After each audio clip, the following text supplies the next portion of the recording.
观众朋友们，大家好，欢迎来到圆桌骑士。那最近呢，习近平在大规模的清洗了中共军队高层之后啊，突然提拔了2名上将啊，一个是张曙光，一个是王刚。那张曙光呢，他本身是军纪委出身，他接的是这个军纪委的书记。然后王刚他是空军司令员，这2个是晋升上将。但是我有看一些外媒做的一些这个图表，就是说中共各个组织部门，然后其中绝大多数还是空缺的，但是只是晋升这2个。所以我们今天非常荣幸请到了这个非常熟知中共官场的唐靖远唐先生，还有大家非常喜欢的秦月秦小姐来和大家聊这个问题。首先先问唐先生啊，为什么提拔这2个人？哇，这个。主要是为什么还有一个带张字的带公的？怎么对啊，这又是一个问题所在。长章，你这个问题其实问的，他难道是因为他就想要这个人挂掉，然后把他弄上来，然后合理的给他让他挂掉吗？这个话题呢，我要得说，其实你是说到了重点，因为谁都知道关于这个就是有意军人申代公是吧？申代公这个问题，其实习近平是超级敏感，超级敏感。所以呢，张幼霞被干掉，其实跟这个是有关系的。当然，我们都知道说，现在不是还有一个干掉了一个，又干上去一个军委副主席张生民，也是代工的。然后张生民现在提拔还有一个张曙光，又是一个代工的。是，习近平一看都是敌人。对。这个你要按照过去，习近平其实是相当信这些东西的，谁都知道，习近平他非常相信这些预言呐，什么这个，反正不光他，包括他老婆这彭丽媛，其实也都是非常信这些的，这本身就是一个反常的地方。如果说习近平真的是大权在握，定于尊，要得提拔一个这个上来，怎么会相信这个？又提一个代工的这个上来，这个对他是绝大的忌讳。绝大机会，这是一个问题。二一个就是刚才你说为什么要提拔这2个人？我要说简单一句话，因为提拔这2个人事关未来的军委的人选，而未来军委的人选决定了这个军权会掌握在谁的手里。就他们俩现在提上将，未来肯定是要进军委的，可以这么说吧？最起码张曙光是肯定啊，对，军纪委。王刚呢，因为他是现在提上来是当了空军司令员，还有疑问，因为你按照这么说吧，在习近平定于一尊之前，或者说他搞军改之前，他搞军改之前的军委，那个时候军委的这个军委委员的组成人数比较多的，那个时候除了就是说这个就是四总部的一把手肯定是军委的委员，还包括这个就是海陆空3军，也包括火箭军这几大军兵种的这个司令。都是军委的成员，所以那个时候军委成员是有点多的。最多的时候，如果我没记错的话，是上了2位数，是11个还是12个，反正是上了2位数的。但是后来习近平搞军改以后呢，一下子就大幅度的压缩，变成了基本比较固定的是这个7个人，对吧？7个人呢，也就是说，这个一个军委主席，2个军委副主席，这就去掉了3个，剩下的4个名额，一个是军纪委书记肯定是固定的，对，还有就是那个参谋长、总参谋长嘛，就是连参的参谋长，再加上这个政治部的主任，再加上国防部长。其实，在习近平刚刚开始军改的时候，国防部长是额定的，肯定得是军委的成员之一，所以就变成这么固定的这7个人。也就是说，几大这个军兵种的司令就没有再进军委了，就从他军改以后。但是现在呢，把这个王刚给提上来了，就是作为这种空军司令员，首先把空军给掌住。我得先这么说，就是说，首先张曙光作为他是接军纪委书记，毫无疑问肯定是锁定未来军委的，肯定就基本上是习近平的规矩，未来也肯定是军委的一席，对，是占据了。然后呢，如果说习近平他这个军权要掌不住，未来这个军委的架构很有可能就会要发生一些改变，比如回到以前这种，把这些军兵种的这些司令也都给这个提进军委的，这种可能性是有的哦。我举个很简单的例子，陈希作为这个中央党校的校长，大家看到了，是吧？突然被下掉了，现在已经被降格，是由这个降温了，蔡奇来接的，这个本身就是对习近平的一种纠正，是对习近平的一种纠正。为什么呢？因为在陈希当中央党校校长之前，中共党内的惯例，从邓小平开始，一直到习近平破这个惯例为止，一直都是由就是分管党建的这个常委来兼任中央党校的校长，都是常委级，来才能够兼任中央党校校长，而且得是分管党建的。一直都没有任何一个例外，直到陈希。陈希因为谁都知道他不是常委，他只是政治局委员，他习近平却因为习近平定于一尊就有权就任性喽，是吧？就把他这个政治局委员直接提起来去当了这个中央党校校长，甚至更过分的是，在20大陈希年龄就已经到了。20大以后呢，陈希连中央这个就是政治局委员都不是了，退休了，就是一普通党员了，没有任何职务了，却依然让他保留当这个中央党校的校长，这就是习近平有权就任性的一个表现。但是现在他时间还没到，按说21大明年才开呀，是吧？时间还没到，却在这个中途的时候，一下子把他中央党校校长把他给拿掉了，然后让蔡奇来兼任，因为蔡奇来兼任，蔡奇就是分管党建的常委，这相当于是让这个回到了以前的规矩，就是不能让你再搞特殊化，你得回到过去的规矩，按过去的规矩来办事儿。所以从这个我再举这个例子的意思就是，其实军委也是一样的道理。我们不排除在未来，如果说习近平在内斗之中要是落了下风，这个军委的这个成员弄不好，也可能会回到过去的那个路数上来。所以这个王刚现在被提拔上来当了，这个就是空军的司令，包括韩胜言和杨志斌这2个人是去年底12月提拔上来上将，对吧？因为现在升上来就只有这么4个上将，刚刚才升起来的。韩胜言是中部战区司令员，当然非常关键，中部战区掌管了整个这个京都啊，是吧？拱卫京师啊。而这个杨志斌是当了东部战区的司令员，东部战区是因为要对台湾这个作战，而且东部战区是习近平的大本营，对，是吧？习近平要打台湾，整个他的核心的这个所有军事力量全部都是集中在优势，都是给了这个东部战区。所以呢，把这2个提上来，先把这2大要害先控制在手里。而这2个人，你去查一查，韩胜言和杨志斌都是空军系统出身。对，我觉得包括王刚这也是很关键。王刚也是空军出来的。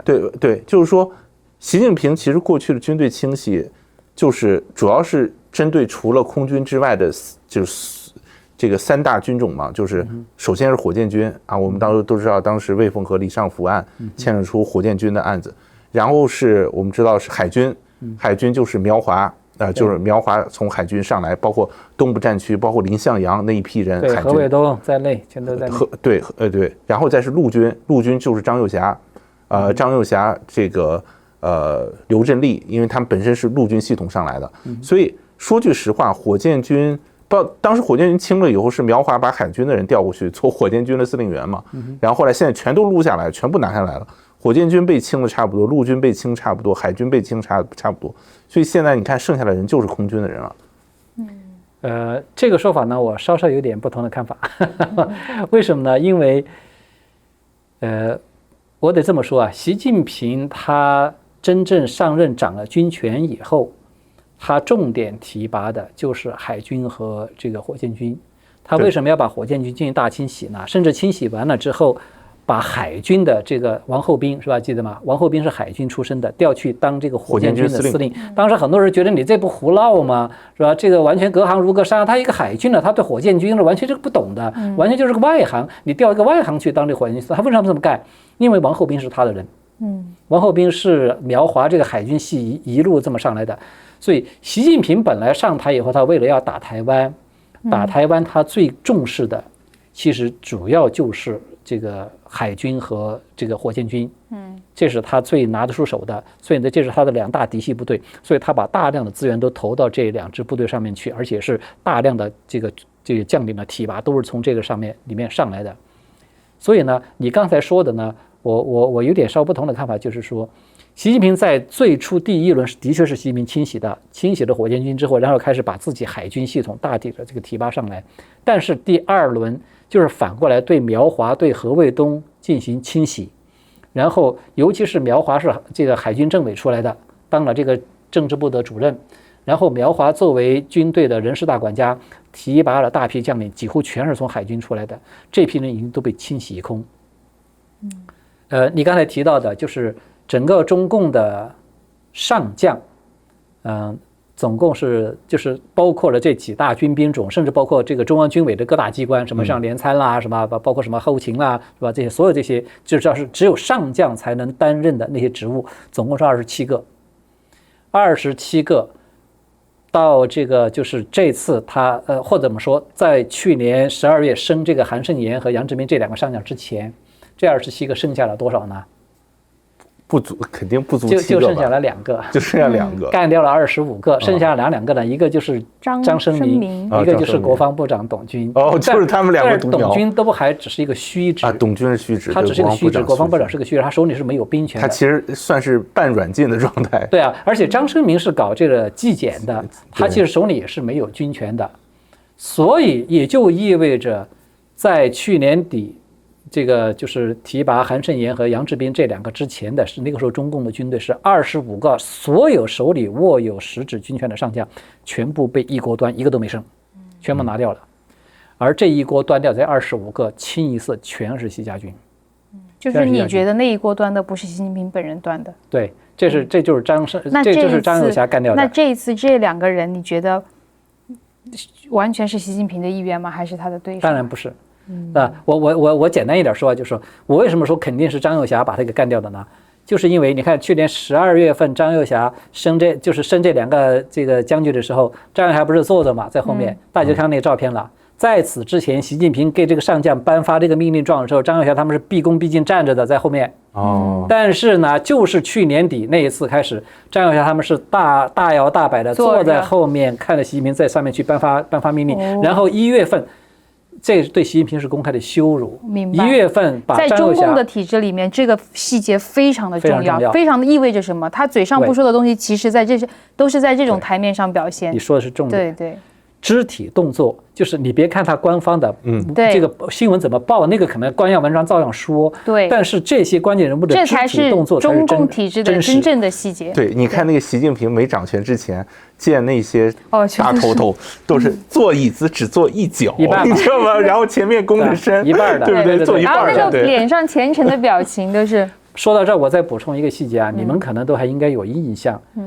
凡是在中共官场上，在你的领导掌有实权的人面前，他一定是这样站的。我给你们讲个真实的例子。你看，跟胡锦涛是吧？对，我讲一个真实的例子，就是中共的这个位高一层，就是有多害怕。然后我之前有一个叔叔，他那段有一段时间不是说反腐很严重吗？对，就是上面老是来人调查嘛。对。然后呢，就是说中共官高那么一点点有多害怕哈？官大已经压死你了。对，他们在吃饭的时候，因为他害怕，因为上面来，但是不代表调查你，也不代表调查你之后那个结果怎么样是他说了算。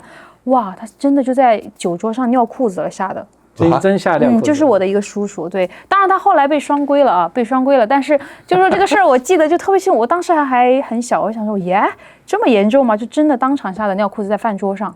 然后还有就是说他们的那个表情姿态，然后包括在中国，你吃饭你的官高一点、小一点，你坐哪个位置特别有讲究。而且有些时候你比如说。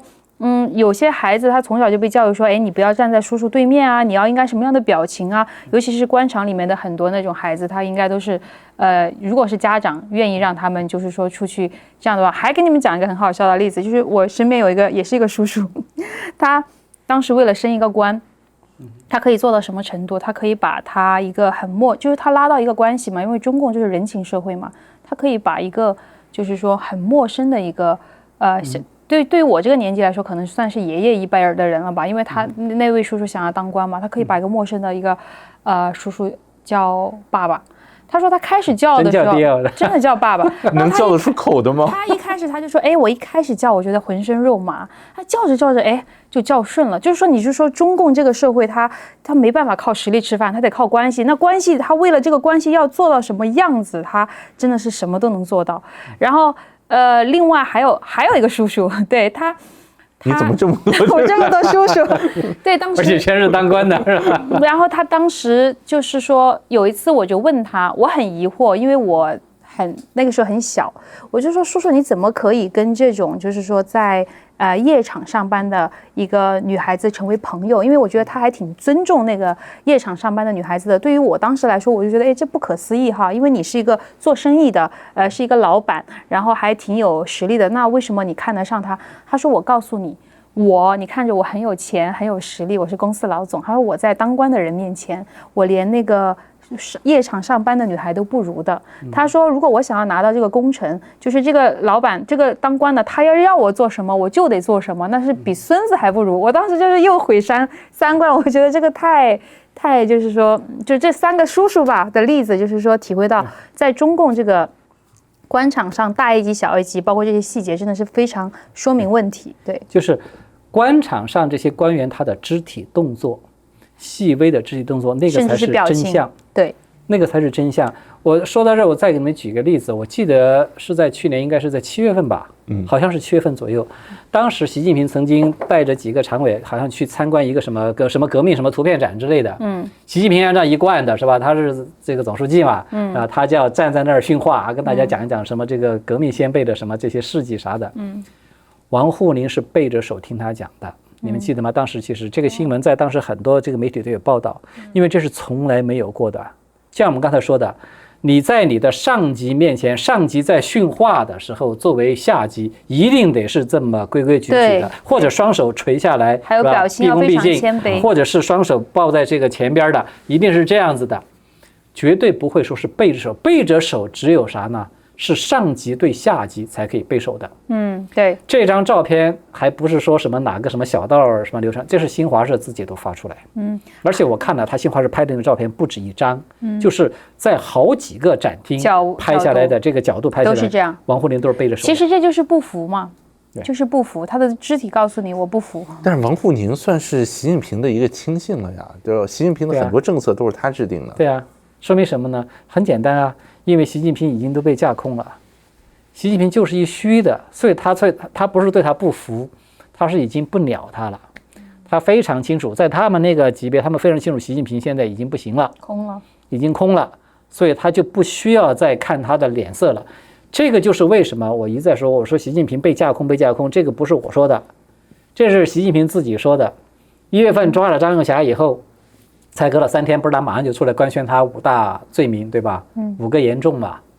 那5大罪名5个严重合起来一句话解释，用大白话来解释，综合起来就是这一句话，叫做张又侠架空习近平，羞辱践踏习近平，就是这么一句话。但是我觉得中共官场啊，很麻烦的是，为什么要斗得你死我活？就是中共官场，它一旦权力上的就是说有更迭，或者是有什么危险，它涉及的问题就是命。他不是说做生意你亏了钱，对吧？他就是说你上和下就意味着你的性命之忧。对啊，还挺压力挺大的。张又侠为什么敢有这种胆子去架空习近平？他不也是一样的，叫做被逼无奈的？对呀，要不然他就是全家也完蛋。而且他是属于什么？就特别幸运，因为习近平中风倒下去了，才捡这么一机会，才出手，才有这么一机会能够一下翻转。要不然张又侠就被拿下了，张又侠就被干掉了。毫无疑问的，因为他习近平那个时候关系已经非常的这个恶劣了，所以他是这么一个关系。所以我们把这个话就说回来，说刚才说到这个张曙光和这个王刚是吧？这2个人，张曙光呢，他的确是在纪检，你会查他的履历，他也是在纪检系统一路这么上去的。是他从来没有管过军事什么，也没有干过这个政工，就是搞纪检的。所以你认为这个张曙光和王刚被提拔上去是，尤其选一个张的人是对手恶心习近平吗？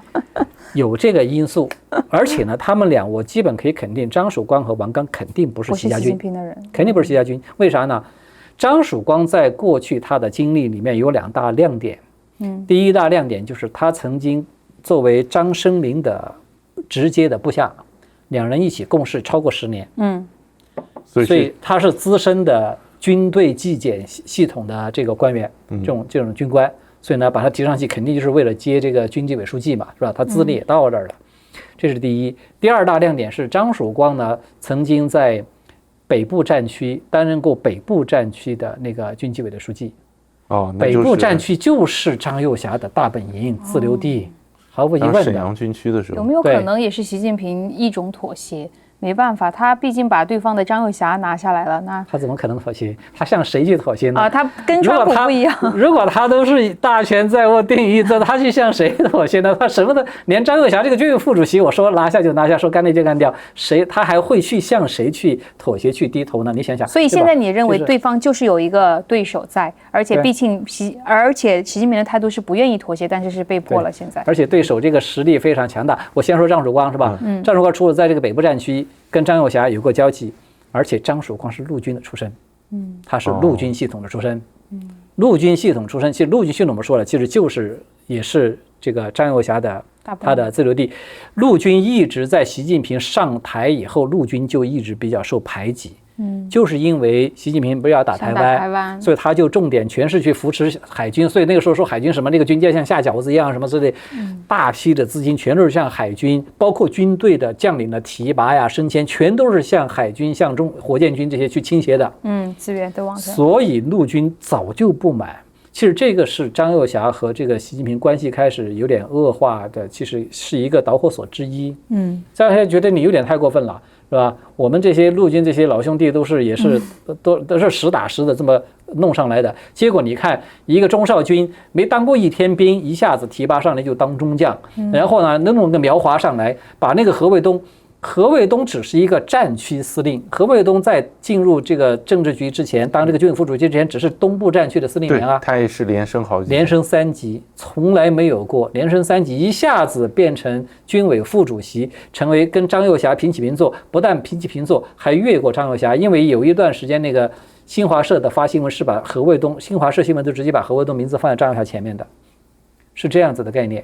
你想他们怎么可能服？这些人可都是战场上实打实打过来的，是吧？所以他们的矛盾其实这是从那儿开始来的。我们就不说远了，说张曙光其实就是因为这样一个背景，我可以比较肯定他不会是习家军。那接下来那个内斗又要精彩了。对啊，包括那个王刚我们说了，王刚他是空军系统出的。其实空军系统啊，在过去中共军队之中，空军系统它既不是张幼霞的地盘，它也不是习近平的地盘。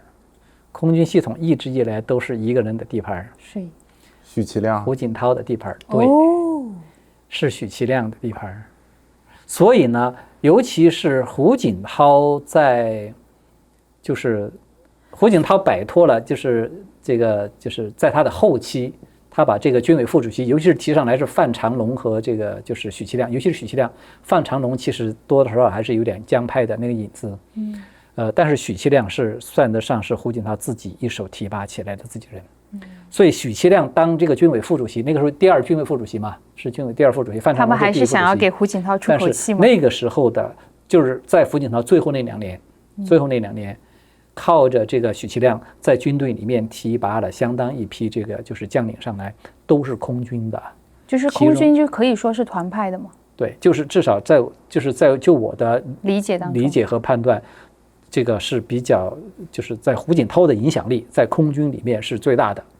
所以呢，你现在提拔上，你看为什么我说韩胜言、什么杨志斌，包括这个王刚，全是空军出来的。空军现在已经占了整个这个半壁江山。为什么？其实那是因为胡锦涛的人马上来的。就他们竟然还有人。所以你可以看到为什么这个授衔的，就是这次给这个张曙光和王刚授衔是吧？这个仪式。习近平第一，那脸色非常难看，全程没有一丝的笑容。他好像最近1年脸色都没有好过，超级难看。第2个，你们有注意到那个细节吗？就是习近平在前面给这2个上将受这个命令的时候呢，张胜民一个人在后面依然是坐着的。真的耶。跟去年12月份那个张幼霞是一模一样，是坐着的。你说张幼霞他是吧？管军事的军委副主席，他有他的地盘，有枪杆子，他可以羞辱习近平，藐视习近平，都是坐着的。张胜民有什么资本，他可以这么藐视习近平呢？毫无疑问，只能有一个解释，就是他的后面有人给他撑腰啊，所以他才可以不鸟习近平。因为军权，刚才我们说了，提上来的这4个上将，半年之内提了4个上将上来，全都是非习派。将来的军委，包括我可以这么说。将来我正常情况下今年底，今年12月份还会再有一次这个提拔上将的机会，因为一般在过去惯例就是1年2次，一次是8·1之前，7月份提拔一次，然后就是年底再提拔一次。今年到年底的时候再提拔这个上将，保证也不会是习近平的人，而提拔起来的这些人，毫无疑问就会构成未来军委的班底，只能够从这些上将里面来产生，所以呢，军委如果说这军委委员7个军委委员是吧，包括你这个习近平在内，有6个人都是非习派的，甚至是反习派的，你习近平一个人意味着什么？你就一光杆司令啊。你怎么可能？他怎么能笑得出来呀？笑得出来，你怎么能掌握这个军权呢？对吧？你想想，这样一看脉络很清晰。对，而且另外一个点就是说，其实中共这个清洗很多位置已经空缺了超过1年多的时间了，而它的补缺的速度是非常慢的。为什么呢？你知道为什么吗？双方的斗争还在继续。我觉得这里面最大的原因，其实恰恰就是因为习近平他没有军权了。习近平如果手里掌握着大权，真是定于一尊，他当初都可以对何卫东连升3级一下提拔进去，这个进政治局。他现在为什么不可以再来一个越级提拔，3下5除2，把大批他的学员赶快不需要什么考这个资历了？真是这样，全都提上了。为什么没有呢？现在提上来的王刚和张曙光，你去查，他们俩当这个中将都有4年以上了。他们的资历是够的，这是按照标准的，就是中将升上将的这个军方的那个资历要求，就是至少要担任中将提拔上来，要至少是4年以上。而且提拔的数量少，这次提拔2个人。如果我没记错的话，之前习近平的授勋仪式的没有一次这个提拔上将的人数是少于3个人的，就是说有过是吧？有过。我给你举一个例子，那何鸿钧。何鸿钧就是苗华的这个叫做政治部的常务副主任何鸿钧，是习近平自己就在3中全会之前提拔的，就是单独给他一个人授的，而且也是一个破格的提拔。所以习近平破格提拔对他来说是家常便饭，就是在他真正大权在握的时候，破格提拔是家常便饭的。就是我想指认谁就是谁，就是我就是皇帝。对，你就是一个大头兵，我现在给你个兵部侍郎让你做。我们这么说吧，我们看相反的2个例子。刚才我们说了，军委的委员其实按照习近平自己定下来的军改的这个规矩，军委委员有2个名额是指定要当军委委员的，一个是联参的参谋长，一个是政治部的主任，对不对？对，政治部主任还缺了吗？就是过去的这个刘振立和苗华这2个位置，现在都是空的。现在因为他们俩都出事儿了，对，他们俩出事儿以后呢，现在暂时代理这个军委联参的这个叫做副参谋长，这个人叫做祝传生，他是一个中将。然后呢，代理政治部的这个主任现在是相当于是一个常务副主任，没有正式提拔，但是他其实干的这个活儿，这个名字叫做陈德明，这个将军，他也是一个中将。这2个都是中将，这会带来一个问题。你说按说这2个人毫无疑问的应该就是赶快要提上将，提上来进军委啊，军委现在是空的呀，军委现在变成就只有2个，一个张生明，一个这个不是董军都不是，董军不是军委委员，就只有张生明和习近平这2个人，这个军委都是一个空架子了，你们赶快要把这些人是吧？这2个人提上来，开军委会议打个电话就行了。所以你有思考一个问题吗？为什么这次提这2个上将，没有提这个祝传生和这个陈德明？因为这2个人有人不让他们做上将，可以这么理解吗 ？No， 不是。那什么原因呢？原因很简单，因为他们俩的资历太浅。这2个人都是去年刚刚才提的中将。就是祝传生是去年7月份提的中将，陈德明是去年12月份刚刚才提的中将，就是1年。祝传生1年当中将1年时间还不到，差不多刚好1年，而这个陈德明当了中将才刚好半年多。你在这种情况之下不可能升上将的，就是不可能给你破格提拔。我们就反过来可以证明，我们说了，习近平如果说真的是他有所需要，他破格提拔对他来说根本就不是个事儿。赶快提上来，把我人提上来是吧？然后把这个军委组建起来，军权掌握在我手，军委都是我的人。他为什么不提呢？因为现在没有破格提拔了，没有破格提拔，严格按照资历来，哪怕宁可让这军委空着，变成一空架子，是一个瘫痪的状态，都不能够让这2个人得到破格的提拔，他们还得熬资格呢，至少还得熬个1-2年。那您对未来中共军委未来1至2年内的走向是什么判断？我的看法很简单，就是反习派的这些将领毫无疑问会全面的上位反扑。对，就是把习近平架空。在架空的状态之下，所以很多人还在说什么21大什么常委名单啊什么，我觉得其实基本都是，在我看来是一个笑话，就是习近平21大，还别说21大，他弄不好他21大都挺不到，他可能就得要下台的。如果说他们要是矛盾真的是这么激烈的，我觉得不会，因为他下台，他真的就没命了，他不会那么轻易的让自己没命。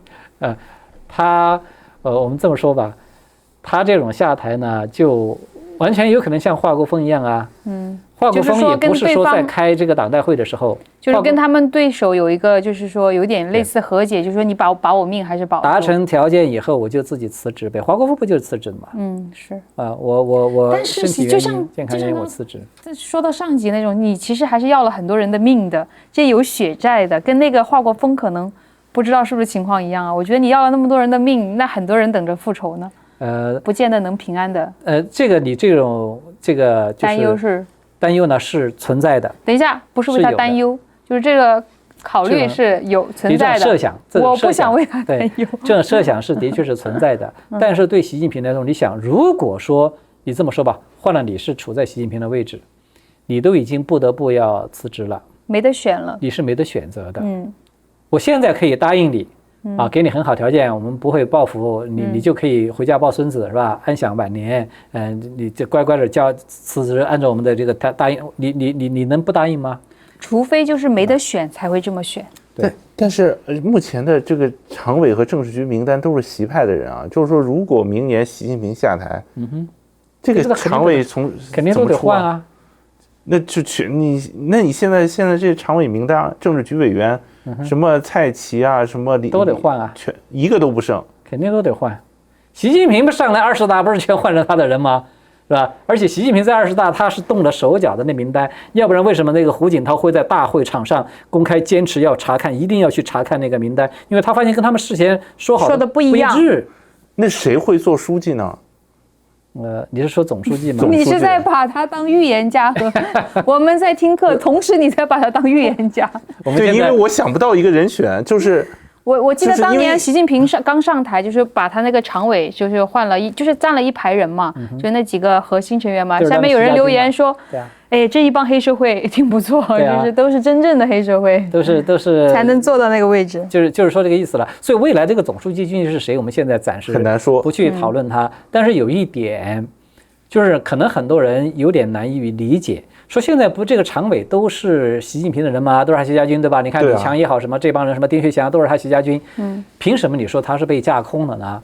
你不要忘了，一定不要忘了，在去年6月份那个时候，是通过政治局开会正式宣布出来成立一个中央决策意识协调机构。这个东西一出来，所有人都知道，稍微有点中国常识都知道，这个机构就是一个中顾委的2.0版本，甚至是一个升级版。而且这个比那个中顾委还要更厉害。中顾委是邓小平当时成立的，叫做中央顾问委员会。这个机构呢，它有点相当于是一个退休老干部的俱乐部。对，他们可以发言和得到内幕消息。他有实质的影响力，因为能够进入中顾委当顾问的，都是在当年的那些元老们，党政军各大系统都是有自己影响力的。他有实际影响力。就是他当时开辟了，就是元老可以还是继续参与，就是老人干政嘛。对，就是元老干政的一个模式。这个也是在2.0版本。但是严格的说，我为什么说它是2.0版本呢？过去的中顾委严格说是非法的。这是后来为什么习近平他说严禁要这个老人干政，他就是拿着这个说事儿的。中顾委正是因为有老人干政，才后来惹出了这个6·4这些什么事件、这些风波了等等，反正都跟那个中顾委是有关系的。后来包括这个赵紫阳被干掉是吧？胡耀邦也被干掉，都是跟中顾委是有密切关系的。所以呢，那个中顾委这个机构严格说它是非法的，因为它不是任何一个合法意义上的这种就是通过了。走了法律程序来成立的这么一个机构，就是他们几个老头子，这都是手握实权的，大家聚在我们成立顾问委员会，我们说的就算了，OK， 就是这样来的。但是这次这个叫做决策意识协调机构，我们简称叫做决议调机构，它可是法定的，因为你要注意嘛，去年开的这个就是政治局会议，正式通过了这个叫做决策议事协调机构的工作条例。只不过这个工作条例它没有公布出来，没有对外公布，我们不知道它工作条例具体的内容是啥。但是有一点肯定，有了工作条例就意味着这个机构它是在党内是合理合法的，有了法定的授权的权利，可以参与这个政治，可以参与。而且在这个当时，你不信你回去，你今天回去以后你再去查查那条新闻，说的新华社的报道明确界定这个决议调机构的职能是什么呢？叫做抓大事、谋大事、议大事，叫做统筹不代替，到位不越位。说白了，用大白话来解释，一句话来总结，就是这个机构就是有最终对所有的大事有最终的拍板权。它就是这个含义。这里面就说白了，也就是一些某些元老们对啊要参与。所以我说，其实习近平在那个时候就已经正式被架空了。架空他的不仅仅是张又侠，包括这帮这些元老们，当然他们都是利用了习近平，是吧？这个老中风人事不省下去，栽一跟头栽下去以后，捡了这个叫做千古难逢的绝佳的一个机会，一下子上来重新改变了整个权力的架构。习近平到现在都没能够翻身。当然，你可能会提出一个疑问，你说习近平不是把那个什么张又侠已经抓了吗？对军权不是拿回去了吗？我说他是抓了张又侠，干掉了刘振立，他们这2个人，但是军权没有拿回去。一个最过硬的一个指标就是迄今为止，已经过去了5个月了。张又侠1月份被抓的，出的事儿，到现在为止过去了半年时间了，现在已经7月份了，快半年了。马兴瑞是4月份被官宣调查，马兴瑞也就才2个月，上个月都已经拿掉了他这个人大代表的职务。这个张又侠比他还要早3个月官宣啊，调查，到现在为止都没拿得掉。这人大代表职务都没拿得掉，而且到迄今为止快半年了。我说了，你看见军队任何一个战区的司令政委，或者是任何一个军兵种的司令政委有出来表态支持调查张又侠，拥护习中央，有吗？没有，到现在为止都没有一个。所以我可以比较肯定的说，至少到目前为止，军权依然不在习近平的手上，因为军队根本就不听他的。你们一定要记住一个重大的区别，就是在中共这种集权体制里面，军队听不听你的，不是用你的职务来定的，这个跟民主国家完全不一样。民主国家这个是需要很多的元素。民主国家叫做职权是一致的。就是你只要当上这个职务，那就是这个，你就有这个权利，你就可以发号施令，下面必须得听。这边需要太多的，你需要你的历史背景，需要你的人格魅力，还需要你的这个权力。而在中共这种集权体制里面，你有这职务，但是不代表你有权，职权经常是分离的。为什么呢？因为这种集权体制它是跟人的。你真的是在这军队里面，你有这资历。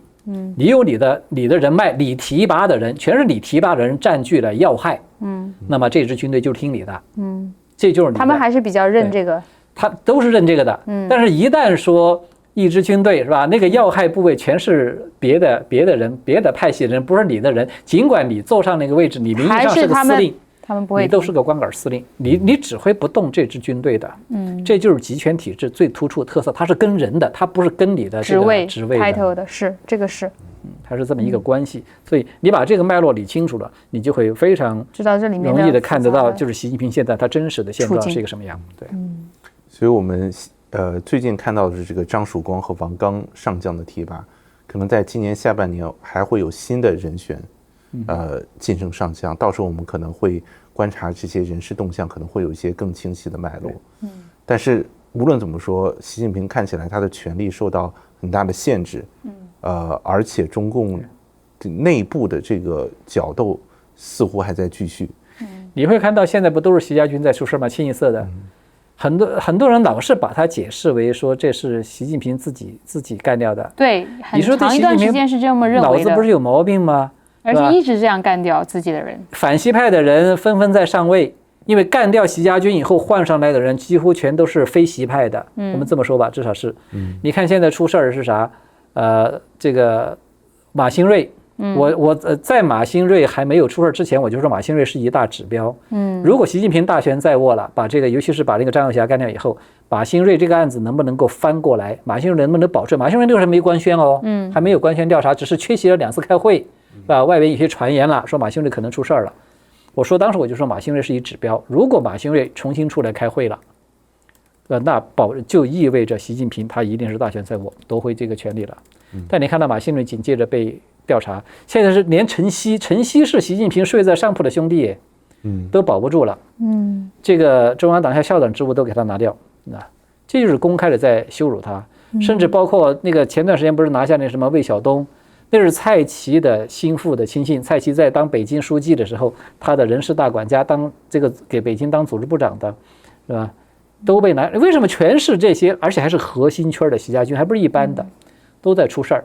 如果按照这个趋势下去，真的很可能就是到最后一天，他就得收拾包包下台了，完全变成光杆司令的时候，比如说连王孝洪哪一天王孝洪也被干掉了，是吧？那他完全成为光杆司令的时候，那就意味着他就到头了。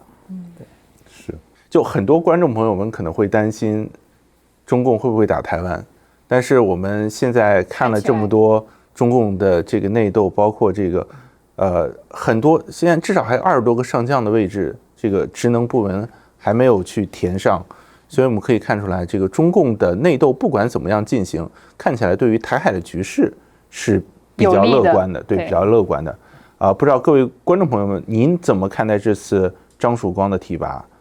您对习近平的未来有什么想法呢？欢迎大家留言，我们下期节目再会。好，拜拜。